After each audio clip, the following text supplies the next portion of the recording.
Hey guys, thanks for coming out for publication positioning. Now, I'm excited about this. I love that Melanie said she's excited about it as well because this is an area that's probably helped my business more than any other in the past year as far as bringing higher level, and I don't want to say quality necessarily, but it is when it comes to money. So when it comes to getting paid bigger contracts, when it comes to positioning myself in business fields that are outside of just the straight one-to-one community, this has been a pretty big breakthrough this year. I've gotten I wouldn't say a lot, but several speaking engagements, a couple of contracts for consulting out of publication positioning. And so I'm a contributing writer for Entrepreneur, for Business Insider, the Huffington Post. I'm not doing as much right now with the Good Men Project. I've also been in Mind, Body, Green. And the positioning that happens within a publication, because this is totally different than a lot of other aspects that are out there in the marketplace that tend to say, hey, come and let's write this book together and you'll get all of this goodwill, or come do a post on my blog, and that's definitely helpful, or write an article for my newsletter, that's helpful as well. But there are some pros that take place when it comes to professional publications that you can't get in other areas. Number one is a transfer of credibility. So it's one thing for me to say that, I'm a regular blog writer, or I'm regularly on so-and-so's blog. Unless they're just really huge, it's not going to make that much of a difference. But when you say that you're a writer for X publication, people notice that. They pick up on that. I was not quite as aware of it being that big of a deal because I'm the type of person that probably underplays rather than overplays. Like if I was to become a bestseller on Amazon in my category, I probably wouldn't think too much about it personally. I think more about how would I become a New York Times bestseller or a USA Today bestseller. Not necessarily a category bestseller, even though it's an accomplishment. I see these things in different light than sometimes how it's blown up to be online. I often will see somebody online really talking about their accomplishments, and you're kind of going, okay, well, the only reason that's really an accomplishment is because you kind of feel like it's an accomplishment. What happens with professional publications is that other people see it as an accomplishment, not just you. The publication sees it that way, and people outside of you see it that way. So when I first started getting in the Huffington Post, I didn't think anything about it because I knew the process of getting in. Whereas when I started posting that on my Facebook page and posting my articles from Entrepreneur on the Facebook page, I would have my friends come up and family members come up, and they're like, wow, we didn't know that you wrote for Huffington Post. We didn't know that you wrote for Entrepreneur. Well, to me, it wasn't that big of a deal until other people started mentioning it, and it was a big deal to them. And that, to me, is one of the most important aspects, is that things and goals that we set that are a big deal to us is pretty good. But if we start working toward things that are big deals to other people, it's even better because they recognize it and give you credit without you having to say anything at all. So there's a transfer in power and in credibility. This third party, a professional publication that lends its name to you, basically saying you were good enough to be in this, because everybody doesn't get in. That's a huge credibility factor and a huge transfer factor. So, that's one of the biggest pros to me when it comes to professional publications. Secondly, it becomes a lens for your business, and people begin to see you differently. They look at you differently. They believe in you differently. You said we live in a world today of what's often called manufactured authority. So that somebody might go out and do a press release and say they've been on CNN, the Wall Street Journal. Well, they were in a press release form, but they didn't actually write for that publication, right? I'm sure you guys have seen this. Well, that's called manufactured authority. Well, that's one type of lens. There's another type of lens when people don't see it as manufactured authority, but granted authority. And they look at you different. So when you're published in a major publication within your industry, it could be completely unknown. It doesn't matter. But when you're published in their major publication within your industry and your market, then other people begin to look at you differently and see you differently. This was probably back in the late 90s. There is a life insurance magazine that was out at that time, and nobody would ever see it.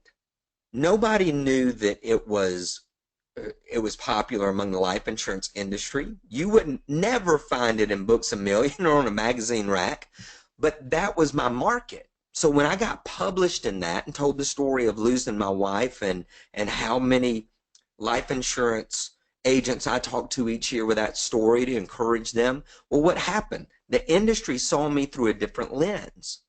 The agents and the managers saw, hey, this guy's got a story, and now we need to bring him in, right? The credibility that was transferred to me through the publication created a lens through which my market began to see me differently. So when I'm saying professional publications, it doesn't mean that you've got to get in the largest publication in the world, but you need to get in a popular publication within your market. Now, if you go, well, I don't know what my publications are. Well, it's really as easy as getting out there and typing in name of market, magazine. So life insurance magazine. If I'm in the coaching market, coaching magazine or consulting magazine. And it'll give me some ideas and allow me to see where I might need to get published. And some markets may not have a big publishing area, and that's fine. It may end up not being your direct focus on that, which is no big deal. This is not a class to say, hey, everybody's got to do this. This is a class to say if it matches what you need to be doing, if it matches your market, if this is something you'd enjoy, then that's the direction you want to go. Then it also gives you authority. So credibility was kind of the first thing, a lens is the second thing, and third is authority. People talk a lot about being experts today, and whether or not we believe that's possible or whether or not we believe that we are experts. The truth is, when you're published in a major publication within your market, you're seen as an authority. You're seen as a person who has some answers, maybe even the answers. Because one of the great things that we can do when people are challenging us or saying, why should I work with you? We could easily say, well, if you go and look at my article over here on Entrepreneur, then you'll see this is exactly what we've been talking about. Well, I'm going to have an advantage over those who don't have a similar authority, right? And I'm not having to convince them that what I said was important because Entrepreneur said it was important already. We don't have to fight as hard and we don't have to push as hard when we have the authority given to us by a major publication. So that's another big pro. And then we do stand out. So if somebody comes to your site and they see what you've written for, you're going to be so much different than the competition who's out there, yes, publishing their blog and yes, putting up some videos, but it's totally different than a publication that have said this is important. So when you land on somebody's page and it says a contributing writer for X, Y, and Z, then that automatically lets that person stand out compared to everybody else that's out there. So that's a big standout moment for you to be able to utilize that. And so Melanie says, I need to get some of these before the book comes out. Yeah, even if it's afterwards, Melanie, it's no big deal. You can always add it in later. You can always put it on your site later. But you end up really using those logos like I did at the very beginning that say contributing writer for Entrepreneur, Huffington Post, Business Insider, and a Good Man Project. And I didn't have Mind Body Green on there. So that ends up being a way that you stand out, separate yourself from the competition without you having to fight so hard for it, without you having to prove it. If there's one thing that I really dislike the most about business is having to prove that I'm X, Y, and Z to people. You know, like, why should I choose you over everybody else in the marketplace? Most people love to give a defense of themselves. Well, this is why I'm so much better. You know, I'm the type that would love to ignore that question and just go, I don't know if I'm the best or not, but I do know I'm a contributing writer for so and so and so and so and so and so. And so they seem to give weight to what I believe, what I teach, and the direction that I go. And most people, I've never had anybody say, well, anybody can get an entrepreneur, or anybody can write for such and such. I've never had anybody say that. So it's not like when you're writing for a major publication that people are going to argue with you like it was easy to do. Nobody believes it was easy to do. And you're going to be probably 1 out of every 100 in your field that has actually done something relatively close to that. So it allows you to stand out. So those are my major pros. What about you guys? What are some things that you feel like getting published in a major publication would do for you?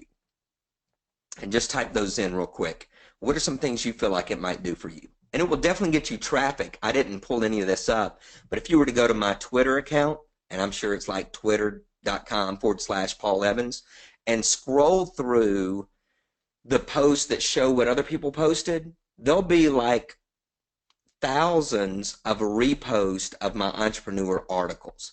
Now, that's not a huge amount of traffic, actually, but it is a huge amount of credibility. When people are saying, Paul, we're thinking about working with you, you know, what have you done? Well, I've written for Entrepreneur Magazine, but not only that, these articles have been shared thousands of times. Melanie says, allow me to charge the fees I want without having to defend them. I think so, Melanie. I think that's a great point, because any of these publications that we're in, and we've got this proof of consistency in them especially, then it does allow us to charge more money in 2 ways. Number one, the actual physical amount that we're willing to say out loud. But secondly, we charge more because we actually gain confidence by getting published. We gain personal confidence. I can't tell you the number of people that I've talked to that are like, you know, I'm scared to death of saying that fee, or what if this sounds expensive? Well, when you've got the confidence based on where you are in the marketplace, it makes it a little bit easier. We'll get to that in just a minute, Melanie. She says, how fast can this be done? I'll give you like some actual examples, and you'll even see dates, or I'll reveal the dates. I think you see one date.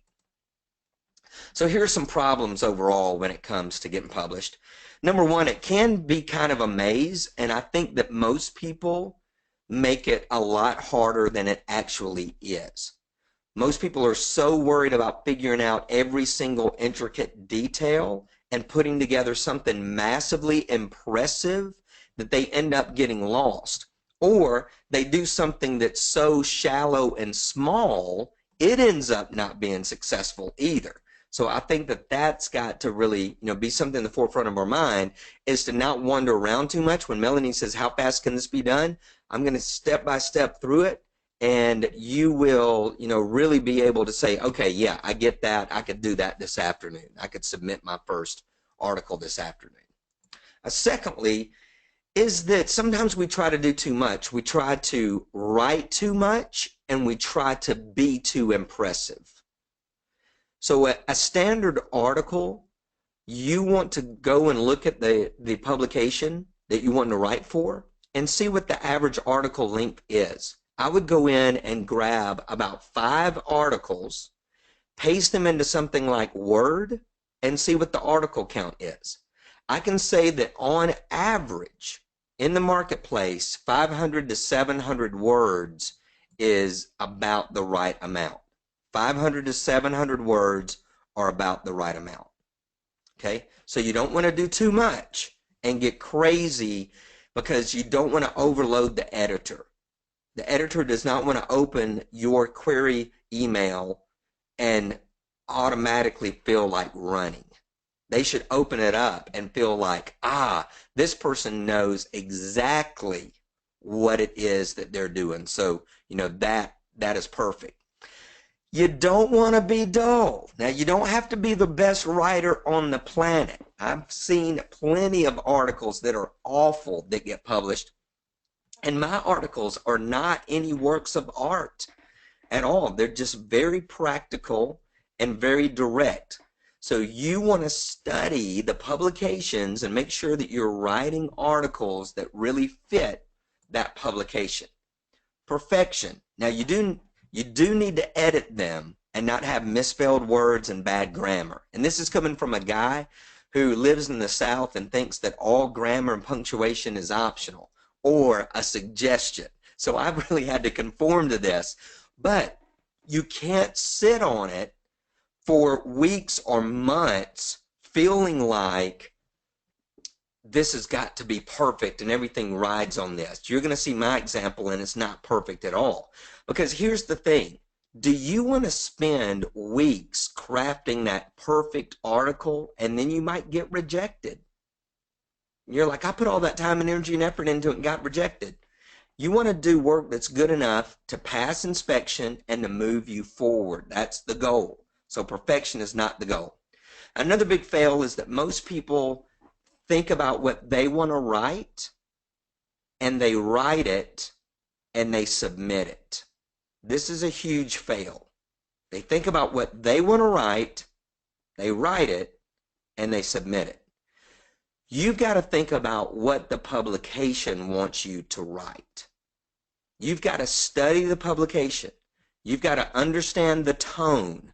You've got to know the article length. Like, is the average article on the site titled something like 5 reasons, 3 laws, 10 top tips? If there's a lot of lists on the site, you better write an article that is list focused. That's like super important.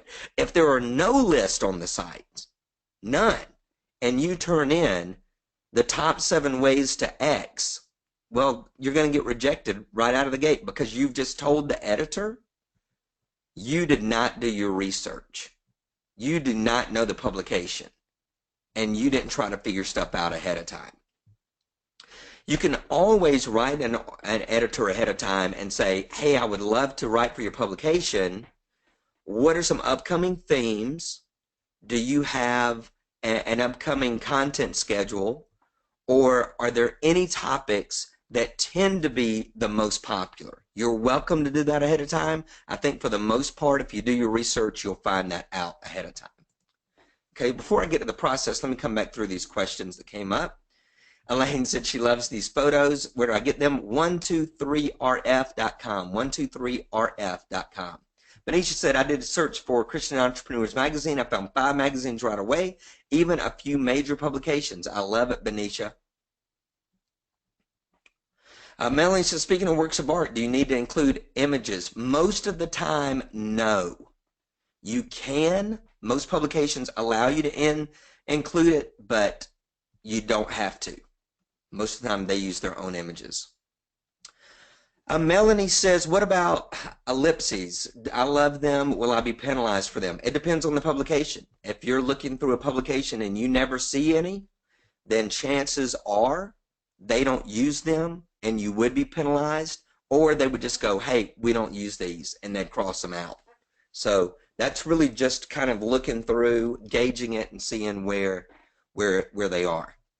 All right, so next is the process, and this is a super brief process, guys. It is not anything that anyone cannot do. This is not going to be heavy whatsoever. So here is the process. Number 1 is know. I've already hit this several times. Know the publication. Go, and if they're on the magazine stands, go and buy some issues. Flip through, read the articles. It wouldn't be bad if you saw a good article. It wouldn't be bad to rewrite it by hand, because you don't want to write just like that author. But what you do want to do is get the feel, because that author, that article did not make it in the way that they wrote it. It's been edited. It's been changed. It's not identical to what they turned in. Mine have never been identical to what I've turned in. So it's going to be changed. So that article that got published is in the exact format that the publication wants. They're not like, I don't really like this format. Let's just put it in there anyway. That doesn't happen. So it's in their format. So you want to make sure that you study and you pinpoint and you understand the types of articles that they run, the length of the article,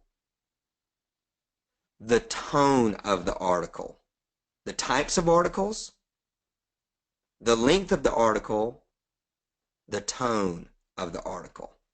Now, if you're looking at online publications, even major publications, you can find out what's shared the most. You can discover exactly what's going on. So here's Entrepreneur has over here to the side, trending now, 4 ways to maintain a positive attitude even when you're stressed. So what does that tell me? One, and even look right here, 21 simple ideas, 6 things, 3 ways. They love lists. They love them. I didn't take much research time. 4 ways to maintain a positive attitude. So positive attitude is trending even when you're stressed.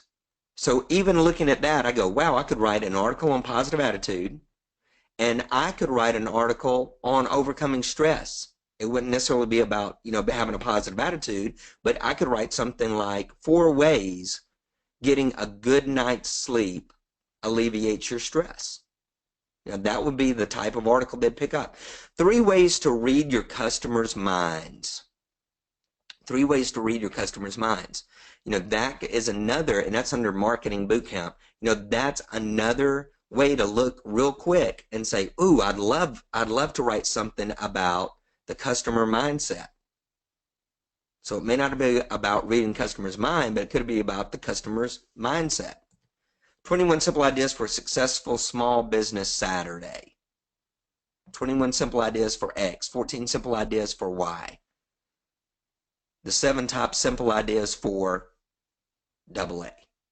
Right? So you don't have to spend a lot of time sitting down thinking, well, what am I going to write about? I can't figure out what to write about. The publication will tell you exactly what to write about. So you don't have to worry about that at all. Melanie says, I can take my lead magnet and put body to it and submit it to Entrepreneur. You could, absolutely, you could do that. I've done that with a couple of things. And you do get to set up your bio with them. You do get a link back to your site in your bio. And even within some publications, not all publications, but some publications, you can actually link back to an offer or a giveaway. I've done that with Entrepreneur before, but I don't do it every single time. All right, so first is you want to know. That's number 1. Secondly, you want to pro. You want to go after a specific editor in the publication. You don't simply want to send it out there to whom it may concern. No, do not do that. So you're going to type in, once you find out the publication you want to write for, you're going to type in the name of that publication, and you're going to type in editorial staff in Google. Most likely it will come up. If not, you can actually call the publication and say, I'm thinking about writing an article on X. Who would be the best editor for that? What's their email address? But it's very important to target a specific editor within that section of the publication, because that's their job. You think about the way the world is today of people saying, that's not my job, right? People say it all the time. Well, that's not my job. So let's say that you're wanting to write on marketing, but you just looked up and saw an editor and you sent it to the editor who is over personal development. Hey, I'd love for you to consider this article on marketing for your publication. It's not my job. Delete. Probably wouldn't even hear back because it didn't match. It didn't match the individual. It didn't match the editor. So you want to go pro. So here on Entrepreneur, down at the bottom, it said staff. So I click on staff, and there's Jason. He's the editor-in-chief, so that's pretty wide open. There's Dan, is the editorial director of all digital content. All digital content. So if I'm wanting to write for the .com publication, I could contact Dan. Jason is the director of Entrepreneur's Partner Studio. I don't know what that is, but most likely he is not my guy. Unless I'm wanting to submit videos, because Entrepreneur actually allows you to submit videos as well, not just written, but also videos. So that, lets me know, okay, if I'm doing videos, I want to contact Jason, but if I'm not, then I'm going to leave Jason alone. Jason probably has enough on his plate with the videos. All right, so that's how you go pro. First, the publication, and then secondly, you go pro by locating the correct editor. And if you don't, hear back in a couple of weeks, then it could be that you had the wrong editor. It could be that they're busy or something along those lines. And then number 3 is you go. You go. You submit. You don't sit around thinking. You don't sit around processing. You go. So here's my very first go with Entrepreneur. It was earlier this year. Actually, I believe that it was January the 7th. I think it was January the 7th. You'll want to rewatch this, and I'll give you a copy of these screens too. But let me move this out of the way if I can bring this down a little bit. I loved the recent article on how waking up an hour every morning can transform everything. Okay, notice what I'm writing about down here, the 4 one-word questions for entrepreneurial productivity.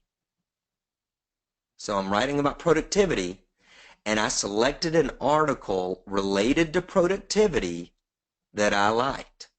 I love the recent article on, and I referenced the article. Thank you for adding such valuable content. As an avid reader of Entrepreneur, I'd love to join the conversation about productivity. May I submit the following for your consideration? Look at there, Melanie. 3 dots.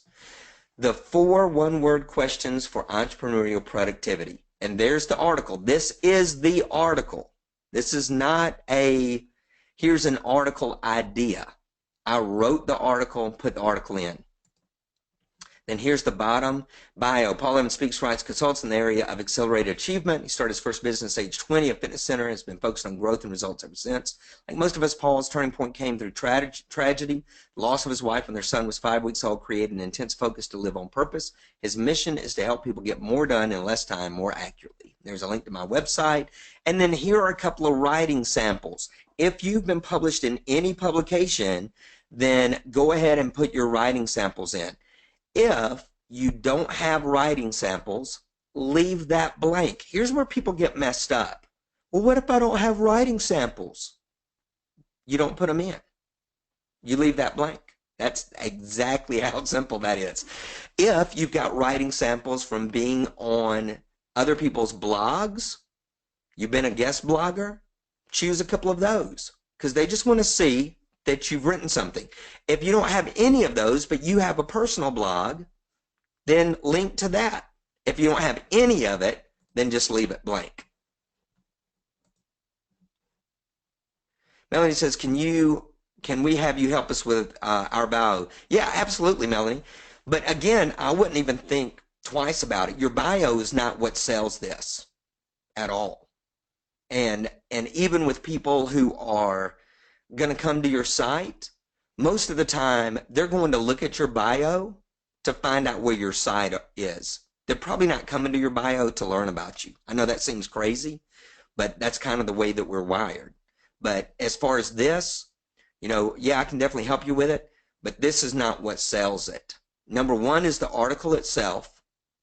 Number 2, if we have any writing samples, bio is like the last thing that they really look at. Okay, so that was my very first article sent to Entrepreneur.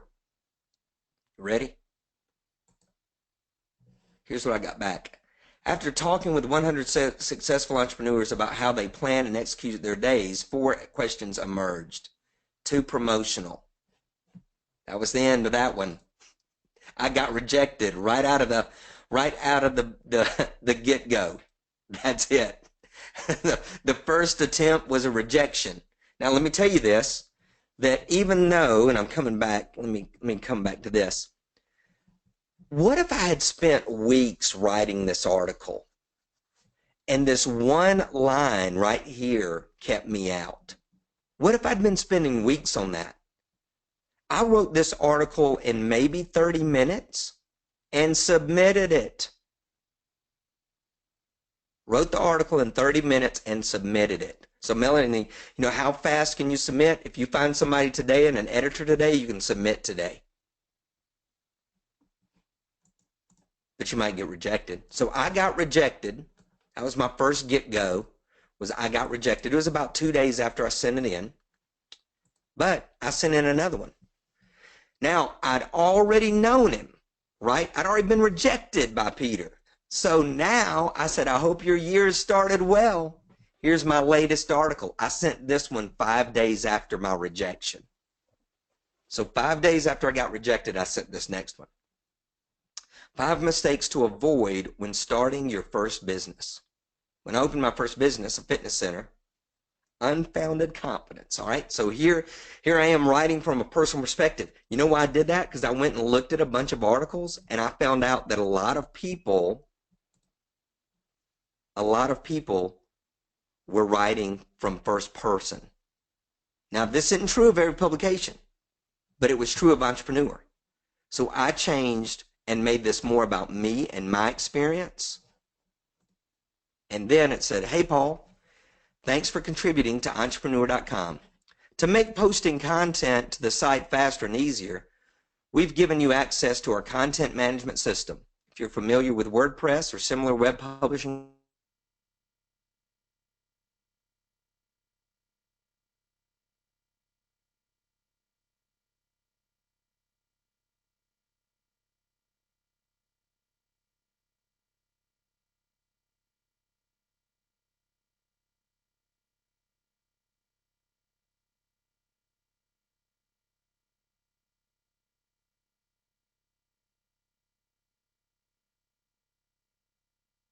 January the 10th. So January the 13th is when I was accepted. A month later, it shows up. And so far, it's had 3,200 shares, right around. All right. So that is the entire process. Let me go back through it real quick, and then I'll take your questions. Know your publication. Know who you need to go pro with. Locate the right editor. Then go. Start out with an opening paragraph like this if it's the first time. I love the recent article on how waking up, blah, blah, blah. Link to it. Thank you for adding such valuable content. As an avid reader of Entrepreneur, I'd love to join the conversation about productivity. As an avid reader of blank, I would love to join the conversation about blank. May I submit the following for your consideration? Post the article, include your bio, writing samples if you have them.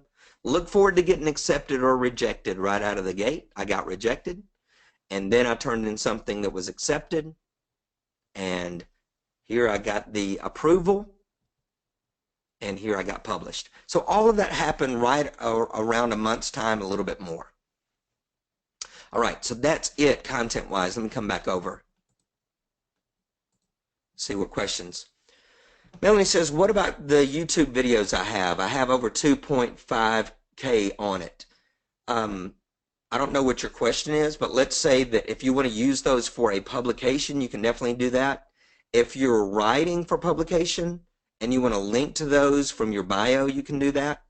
If you are using them for a writer's publication, but you're using them to show some of your samples, that won't fly. It's not going to match the criteria because video is obviously so different than written.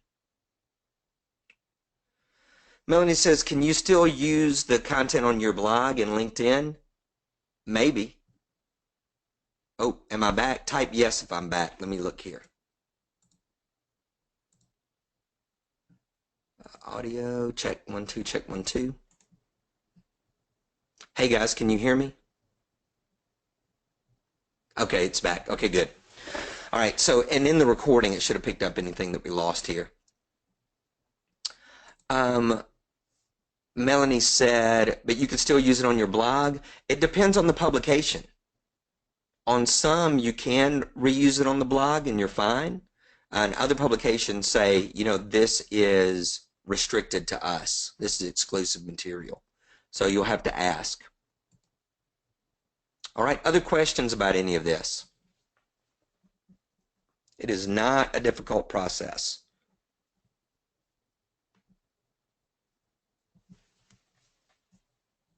Type those in now, or anything that you need clarified.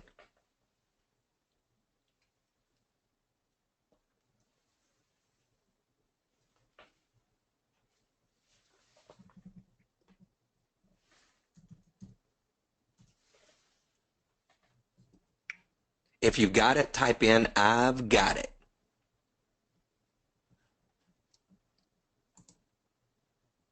Benicia said, I love how you make this so simple. I've got no excuses.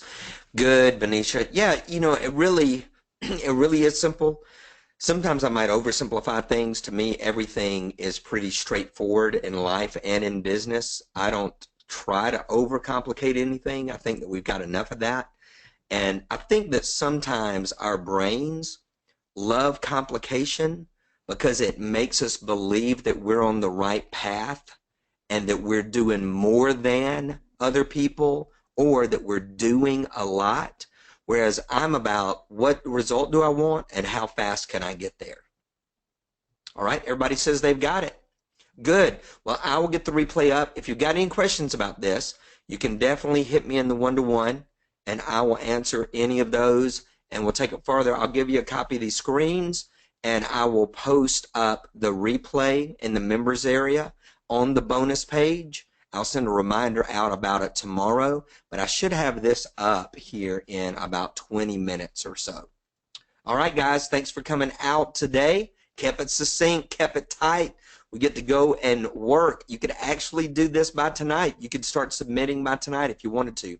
Appreciate you guys. As always, success is not an accident. Be blessed.